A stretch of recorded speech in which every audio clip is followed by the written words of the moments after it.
அதில் ஒவ்வொரு தீர்த்தமும் ஒவ்வொரு பாவத்தை போக்கக்கூடியதும்பாங்க. கங்கா, யமுனா, சரஸ்வதி, இது நதிகளை பற்றி இருக்கும். பிரம்மஹத்தி தோஷினிங்கிறது, ராமர் தீர்த்தம், மகாலட்சுமி தீர்த்தம், இப்படிலாம் நிறைய தீர்த்தங்கள் இருக்கு. ஆனால் பெண்களுக்கு 32 வயசு 35 வயசு ஆனாலும் பொண்ணு என்னைக்கு சொல்றாங்களோ அவங்க அப்போ கல்யாணம் பண்ணிக்கலாம். பெண்ணுக்கு மாப்பிள்ளை பிடிச்சிருந்தா அவங்க கல்யாணம் பண்ணிக்கிட்டோம் அப்படிங்கிற மாதிரி ஆயிடுச்சு. இது நடக்கக்கூடிய இந்த யுகமும் ஒரு காரணம், ப்ளஸ் அவங்களுடைய கர்ம வினையும் அதுக்கு ஒரு காரணம். 27ல கல்யாணம் பண்ணவங்களாம் இன்னைக்கு ரொம்ப ஆனந்தமா குடும்பத்துக்கு முக்கியத்துவம் கொடுத்து வாழறவங்களாம் நல்லாவே இருக்கிறாங்க. அதனால நம்பருங்கிறது நம்ம தான் டிசைட் பண்றோம். ஆனா என்னை பொறுத்த வரைக்கும் இருக்கக்கூடிய நம்பர்ல 8ஆம் நம்பர் தான் is one of best number. நான் என் விருப்பப்படி நான் என் வாழ்க்கையை நான் வாழ்ந்துக்கிறேன். நான் ஏன் கமிட்மெண்ட் ஆகணும், நான் ஏன் இப்போ உடனே கல்யாணம் பண்ணிக்கணும், நான் ஏன் இப்போ உடனே குழந்தை பெற்றுக்கணும் அப்படிங்கிற அந்த கமிட்மெண்ட் வேணாம்னு சொல்றவங்க பலாயிரம் பேர் இருக்கு. பெண்ணா பிறக்கிறவங்க அடுத்த ஜென்மம் பெண்ணா தான் பிறப்பாங்க அப்படின்னு நினைச்சோம். ஆனா அப்பதான் தெரியுது ஆத்மாவுக்கு உருவம் கிடையாது. இன்னைக்கு பெண்ணா பிறந்த நீங்க அடுத்த ஜென்மத்துல ஆணா பிறக்கலாம், நான் அடுத்த ஜென்மத்துல பெண்ணா பிறக்கலாம் அப்படிங்கிறது ஒரு சூட்சம விதி. அவங்களுக்கு இப்படி ஒரு குறைபாடுகளோடு இந்த எண்ணங்கள்ல இருக்கக்கூடிய ஒரு குழந்தை பிறக்கணுங்கிறது விதி. ரெண்டும் ஒன்னா ஆனாதான் எல்லாரும் வயிற்றுலையும் போய் பிறந்துட முடியாது. இந்த வயிற்றுலதான் போய் இந்த பிறவி எடுக்கணும்னா அவங்களுடைய கர்மா இந்த குழந்தையினுடைய கர்மாவோட கனெக்ட் ஆகும். டிவைன் நாடி நேயர்களுக்கு வணக்கம். இன்னைக்கு நம்ம கூட நாடி ஜோதிடர் எம்.டி. கந்தவேல் சார் தான் இணைஞ்சிருக்கிறாரு. அவர்கிட்ட பேசுறதுக்கு நிறைய முக்கியமான விஷயங்கள் இருக்கு. வணக்கம் சார். வணக்கங்கம்மா. சரி, இப்போ என்னன்னா முன்னாடிலாம் திருமணம் அப்படிங்கிறது 25, 26 ஆயிடுச்சு அப்படின்னாலே லேட் ஆயிடுச்சு, கல்யாணம் பண்ணி ஆகணும், என்ன இவ்வளோ நேரம் பிள்ளைய வீட்டில் வச்சிருக்கீங்கிற மாதிரி பேசுவாங்க. இப்போ 26 தானே இருக்கேன், சின்ன வயசு, வேலைக்கு போட்டோம், இன்னும் நல்லா சம்பாதிக்கிட்டோம், வீடு வாங்கிட்டோம், கார் வாங்கிட்டோம் அப்படிங்கிற சூழ்நிலை வந்துருச்சு இல்லைங்களா? ஒரு 35, 40 வயசு ஆகும்பொழுது கூட திருமணம் ஆகாம இருக்கிறவங்கள நம்மளால பார்க்க முடியுது. பெண்களும் சரி ஆண்களும் சரி. ஒரு 35 அப்படிங்கிற வயசுலதான் திருமணமே நடக்குது அப்படின்னும் பொழுது இவ்வளவு லேட்டா திருமணம் நடக்கிறதுக்கு என்ன காரணம் சார்?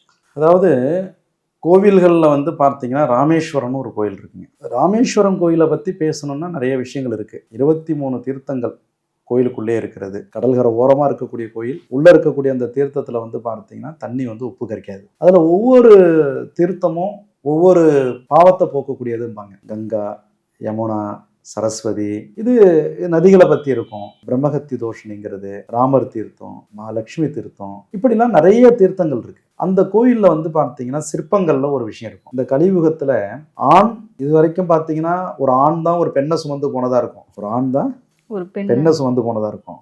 இப்ப பாத்தீங்கன்னா ஒரு பெண் ஒரு ஆணை சுமந்து போனது மாதிரி இருக்கும். ஏன்னா இது நடக்கக்கூடிய யுகம் கலியுகம். இந்த கலியுகங்கிறது பெண்ணு ஆணாகவும் ஆண் பெண்ணாக வாழக்கூடிய ஒரு காலம். இன்னைக்கு பாருங்களேன், பல இடங்கள்ல பல குடும்பங்கள்ல பெண்களுடைய அதிகாரம் தான் நிறைய இடத்துல இருக்கும். அவனுடைய அதிகாரம் இருக்கும் ஒரு சில குடும்பங்கள்ல தான். அதே போல நிறைய பேருடைய வாழ்க்கை முறையை பார்த்தீங்கன்னா பெண்களுக்கு 35 வயசு ஆனாலும் கல்யாணங்கிறது பண்ணிக்க மாட்டாங்க. ஆண்களுக்கு 28 வயசுல பொண்ணு தேட ஆரம்பிப்பாங்க. 25 வயசு அவன் காலேஜ் முடிச்சுட்டு வேலைக்கு ஜாயின் பண்ணிட்டாங்களா உடனே அவங்களுக்கு கல்யாணம் பண்ணி வச்சிடணும். இப்ப தேட ஆரம்பிச்சாதான் அவங்களுக்கு சரியா அந்த 27-28 வயசுலயாவது அவங்களுக்கு கல்யாணம் நடக்கும் அப்படின்னு தேட ஆரம்பிக்கிறாங்க. ஆனா பெண்களுக்கு 32 வயசு 35 வயசு ஆனாலும் பொண்ணு என்னைக்கு சொல்றாங்களோ அவங்க அப்ப கல்யாணம் பண்ணிக்கலாம். பெண்ணுக்கு மாப்பிள்ளை பிடிச்சிருந்தா அவங்க கல்யாணம் பண்ணிக்கிட்டோம் அப்படிங்கிற மாதிரி ஆயிடுச்சு. இது நடக்கக்கூடிய இந்த யுகமும் ஒரு காரணம், பிளஸ் அவங்களுடைய கர்ம வினையும் அதுக்கு ஒரு காரணம். கர்மமும் அதுக்கு ஒரு காரணம். இப்ப நான் படிச்ச நாடியில பாத்தீங்கன்னா சொல்லிடுறேங்க, இது ஒரு எனக்கே இன்ட்ரெஸ்டிங்கான ஒரு விஷயமா இருக்கு. படித்த நாடியில் பார்த்தீங்கன்னா ஒருத்தவங்களுக்கு சொல்லுது, இந்த ஜென்மத்தில் ஒரு ஆணுக்கு நாடி படிக்கிறேன்னா அந்த ஆண் போன ஜென்மத்தில் ஒரு பெண்ணாக வாழ்ந்தாருங்கிறாங்க. அது மாதிரி ஒரு பெண்ணுக்கு நாடி படிக்கும் போது இந்த ஜென்மத்தில் அவர் ஒரு ஆணா வாழ்ந்தார் அப்படிங்கிறாங்க. எனக்கே ஆச்சரியமா இருந்தது. எப்படி நான் நினைச்சேன் சரி பெண்ணா பிறக்கிறவங்க அடுத்த ஜென்மம் பெண்ணா தான் பிறப்பாங்க அப்படின்னு நினைச்சோம். ஆனா அப்பதான் தெரியுது உடலுக்கு அதாவது ஆத்மாவுக்கு உருவம் கிடையாது. இன்னைக்கு பெண்ணா பிறந்த நீங்க அடுத்த ஜென்மத்தில் ஆணா பிறக்கலாம், நான் அடுத்த ஜென்மத்தில் பெண்ணா பிறக்கலாம் அப்படிங்கிறது ஒரு சூட்சம விதி இருக்கு. அப்ப என்ன சொல்றோம், அந்த சோல் இந்த ஜென்மத்துல அந்த கல்யாண ஆசையே இல்லாத அளவுக்கு கொண்டு போகுது, அல்லது அந்த பாவம் இந்த ஜென்மத்துல நான் என் விருப்பப்படி நான் என் வாழ்க்கையை நான் வாழ்ந்துக்கிறேன், நான் ஏன் கமிட்மெண்ட் ஆகணும், நான் ஏன் இப்போ உடனே கல்யாணம் பண்ணிக்கணும், நான் ஏன் இப்போ உடனே குழந்தை பெற்றுக்கணும் அப்படிங்கிற அந்த கமிட்மெண்ட் வேணாம்னு சொல்றவங்க பலாயிரம் பேர்கள் இருக்காங்க. இப்போ கர்மா அப்படிங்கிறது காலகாலமா தொடர்ந்து இருந்துகிட்டே இருக்கக்கூடிய ஒரு விஷயம் தான். இப்போ நம்மளோட போன ஜென்ரேஷன், நம்மளுடைய அம்மா ஜென்ரேஷன், அவங்க அம்மா ஜென்ரேஷன்லயுமே கர்மாங்கிறது இருந்துகிட்டே இருக்கக்கூடிய ஒரு விஷயம் அப்படின்னும் பொழுது இப்போ அவங்களுக்குலாம் 20 ஆச்சு, அதுக்கடுத்து ஒரு 23 ஆச்சு. இப்போ அப்போலாம் இப்போ கர்மானால லேட்டா திருமணம் ஆகல இல்லைங்களா, இப்போதான் ஆகுது அப்படின்னா அதை எப்படி சார் புரிஞ்சுக்கலாம்? அதுதான் இவங்களுடைய விதிப்பயன் என்ன சொல்லுது. இப்பங்க ஒரு தாய் வந்து மகனால பாதிக்கப்படணும்னு இருக்கு, இல்ல ஒரு தாய் வந்து மகளால பாதிக்கப்படணும்னு இருக்கு. அதே போல ஒரு மகன் தாய் தந்தையால பாதிக்கப்படணுங்கிறது விதி இருக்கு. இதை உணர்ந்திருக்கீங்க எத்தனை பேருடைய வாழ்க்கையில நீங்க நேரம் பார்த்துருக்கீங்க. கரெக்ட். அப்ப இந்த இடத்துல கர்மான்னு வரும்பொழுது அந்த குழந்தையினுடைய கர்மா மட்டுமே அவங்களை அஃபெக்ட் பண்ணாது. அப்பா அம்மா அவங்க செய்த கர்மாவும் அவங்களுக்கு இந்த இப்படி ஒரு குறைபாடுகளோடு இந்த எண்ணங்கள்ல இருக்கக்கூடிய ஒரு குழந்தை பிறக்கணுங்கிறது விதி. இது ரெண்டும் ஒன்னா ஆனாதான் எல்லாரும் வயிற்றுலையும் போய் பிறந்துட முடியாது. சரிங்களா?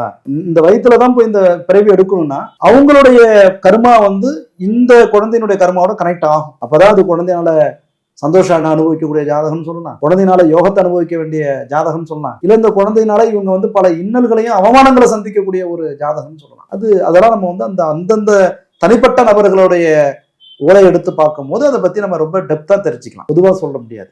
கண்டிப்பா சார். இப்போ நம்ம ஜாதகம் பத்தி எல்லாம் பேசியிருந்தோம் இல்லைங்களா? இப்போ இவங்களுடைய ஜாதகம்லாம் பார்க்கும்பொழுதே நமக்கு வந்துட்டு இவங்களுக்கு கிட்டத்தட்ட லேட்டா தான் திருமணம் ஆகும், ஒரு 35,000 அப்படிங்கறதெல்லாம் நம்மளால கணிக்க முடியும். அதை பத்தி சொல்லுங்க. கண்டிப்பா சொல்லுவோம். நிறைய பேருக்கு சொல்லியிருக்கோம், இந்த 23 வயசு இந்த பெண்ணுக்கு இந்த வயசுல கல்யாணம் பண்ணிடுங்க, இல்லைன்னா 30 வயசு ஆனாலும் கல்யாணம் நடக்காது அப்படிங்கறத சொல்லியிருக்கோம். அப்படி அந்த காலகட்டத்துல கல்யாணம் பண்ணி நல்லபடியா வாழ்ந்தவங்க இருக்காங்க. இடையில ஒரு சில பிரச்சனைகள்லாம் வரும், அதுக்குரிய சொல்யூஷனும் கொடுத்தாச்சு. அதே போல ஒரு சில பேருடைய வாழ்க்கையில வந்து பாத்தீங்கன்னா இந்த 25-26 வயசுல வந்து கல்யாணம் பண்ண வேண்டாம், தயவுசெய்து பண்ணிடாதீங்க.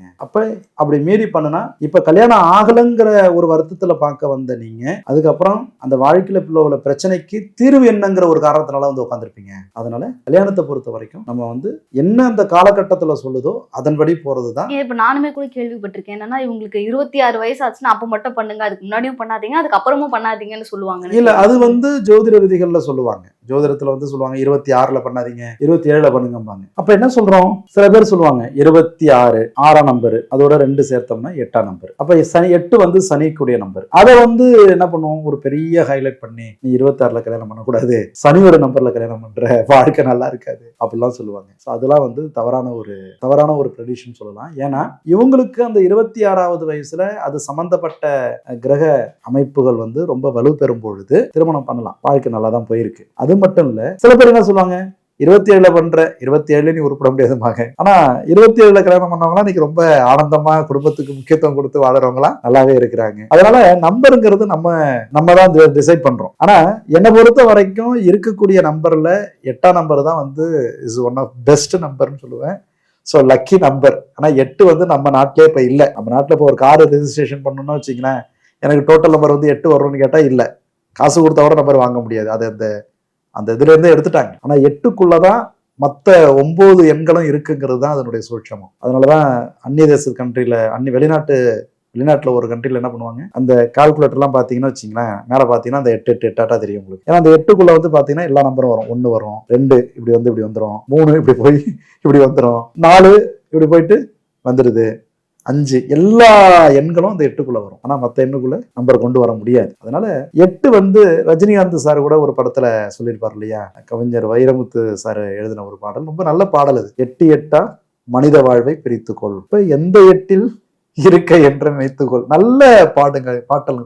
அந்த பாட்டு வந்து ரொம்ப ரொம்ப நல்ல பாட்டுங்க. அது நல்ல கருத்துள்ள ஒரு பாட்டு. அப்போ ஒரு பருவ வயசு, அதாவது அதாவது வந்து ஒரு வயசுல இருந்து 8 வயசுக்குள்ள விளையாடாதது விளையாட்டு இல்லம்பாங்க, 2வது அந்த 8ல இருந்து 16 வயசுக்குள்ள படிக்காதது படிப்பு இல்லம்பாங்க, அந்த 38 24 அந்த 24 வயசுல கல்யாணம் பண்ணிடுங்கிறாங்க. நம்ம என்ன செய்யறோம், இப்ப ஏன் கமிட்மெண்ட் ஆகணும், நம்ம இன்னும் கொஞ்ச நாள் சுதந்திரமா வாழலாமே அப்படின்னு நினைச்சுக்கிட்டு காலத்தை கடந்து போய் அப்புறம் என்ன செய்யறோம், நம்ம எனக்கு குழந்தை அப்படி நினைக்கல, எனக்கு வந்து குழந்தை பிறக்கல, என் வாழ்க்கையில வந்து சரியான ஒரு பிளஸிபிளா இல்லை என் கணவர், இல்ல எனக்கு வரக்கூடிய மனைவி வந்து ஒரு பிளஸிபிளா இல்லை, அப்புறம் எனக்கு ஏஜ் பார் ஆயிட்டு, எவ்வளோ காரணங்கள் சொல்றோம். ஸோ இதெல்லாம் யார் உருவாக்கிக்கிறது, நம்ம தான் உருவாக்கிக்கிறோம். நம்ம தான் வந்து நம்ம டிசைட் பண்ணக்கூடாதுமா, நம்ம யாரு, கடவுளா, இல்லை நம்ம ஞானியா, கிடையாது தானே. அப்ப நம்ம எந்த வாழ்க்கை முறை கடவுள் நம்மளுக்கு கொடுத்துருக்கிறாரு அந்த வாழ்க்கை முறைப்படி நம்ம கரெக்டா போறோமா, இல்ல அதை பத்தி நம்ம யோசிக்கிறதுக்கான அந்த நாலேஜ் நம்மளுக்கு இல்லையா, அது சம்பந்தப்பட்டவங்களை போய் உண்மையான நபர்களை போய் தேர்ந்தெடுத்து பார்த்து அந்த வாழ்க்கையை நீங்க அமைச்சுக்கிட்டா அந்த வாழ்க்கை வந்து ரொம்ப சுகமா போகும் அப்படிங்கிறது ஒரு விதி இருக்குங்க.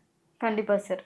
திருமணத்தை பத்தி நிறைய விஷயங்கள் வந்து பகிர்ந்துக்கிட்டீங்க. உங்க நேரத்துக்கு ரொம்ப நன்றி சார். நன்றிமா, வணக்கம்.